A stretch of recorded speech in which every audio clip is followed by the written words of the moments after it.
বৃষ্টি কমেছে, বন্যার পানিও ধীরে ধীরে নামছে, কিন্তু কক্সবাজারের পাহাড়ে এখনো রয়ে গেছে আরেকটি অদৃশ্য বিপদ।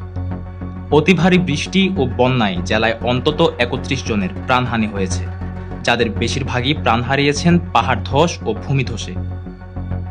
এখন নিরাপদ আশ্রয়কেন্দ্র ছেড়ে মানুষ ফিরছেন নিজেদের ঘরে, কিন্তু প্রশ্ন হলো যে পাহাড়গুলোকে প্রতি বছর ঝুঁকিপূর্ণ ঘোষণা করা হয়, সেখানে এত মানুষ এলেন কিভাবে? বেইনসেট কথা বলেছে কয়েকটি পাহাড়ি বসতি বাসিন্দাদের সঙ্গে। তাদের কেউ এখানে আছেন এক যুগেরও বেশি সময় ধরে, কেউ আগে ভাড়াটিয়া ছিলেন, পরে জমি কিনেছেন। কেউ নিজেদের জমির মালিক বললেও কার কাছ থেকে সেই জমি কেনা হয়েছে তার স্পষ্ট উত্তর দিতে পারেননি।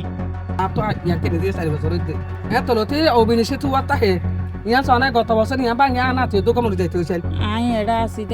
প্রথম করোনা তরি জায়গা কিনি আই বেড়া কিনি ভাইছি দে গড় বাঁধিবার সামর্থ্য নাই আর মেরে হারিবার সামর্থ্য নাই। বাসিন্দারা বলেন সবচেয়ে বেশি ভোগান্তিতে পড়েন নারী ও শিশুরা। এক একটি ছোট ঘরে থাকেন ৪ থেকে ৫ জন সদস্য। পাহাড় কেটে সমতল করে তৈরি হয়েছে অনেক বসতি, আর সেই কাটা পাহাড়ি বর্ষায় পরিণত হয় মৃত্যু ফাঁদে। তবু যাওয়ার মতো আর কোনো জায়গা নেই বলেই ঝুঁকি জেনেও থেকে যেতে হয় এখানেই। টয়লেট নিয়ে যে জায়গায় একটা মহিলাদের একটা আলাদা থাকার কথা, এ জায়গায় আলাদা থাকা হয় না, এটা নিয়ে আমাদের অনেক সমস্যা। আরে বাংলাদেশ সময় আরে বাংলাদেশি নাগরিক হই না তো আরে কষ্ট ভোগ করি না বাদে আরে কি করি আরে দেশ সময় তাহিদ দি তো আরে রোহিঙ্গা নহদে ভূত বাদি রোহিঙ্গা নহতো রোহিঙ্গা খাবার দেয় না তাহি বললা বুঝছেন। কিছু এলাকায় পাহাড় কেটে সমতল করা হয়েছে, সেখানে আপাতত ধসের আশঙ্কা কম, তবে আশপাশের ঝুঁকি নিয়ে উদ্বিগ্ন সেখানকার বাসিন্দারাও। এক সময় ছিল এগুলা মানে তারা কেটে কেটে এদিকে নিচে নামায় ফেলছিল, সেই জন্য বলতে গেলে এদিকে ঝুঁকি। এটা বলবো যে পাহাড় না কাটাই ভালো, পাহাড় কাটলে অবশ্যই সমস্যা।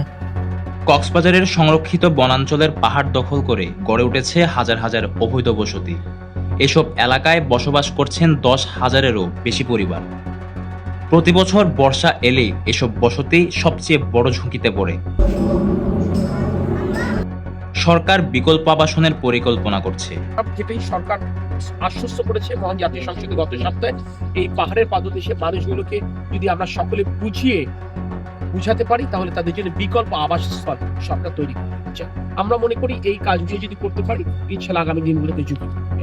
প্রতি বছর বর্ষায় একই প্রশ্ন ফিরে আসে, পাহাড় ধসে আর কত মৃত্যু হলে বদলাবে পরিস্থিতি। একদিকে মাথা গোঁজার ঠাঁইয়ের অভাব, অন্যদিকে সংরক্ষিত পাহাড় দখল করে গড়ে ওঠা অনিরাপদ জনপদ। প্রকৃতি নিজের নিয়মেই চলে, কিন্তু মানুষকে যদি বারবার একই ঝুঁকির মুখেই ফিরতে হয়, তাহলে সেটিকে শুধুই প্রাকৃতিক দুর্যোগ নাকি দীর্ঘদিনের পরিকল্পনাহীন নগরায়ন আর আবাসন সংকটের ফল?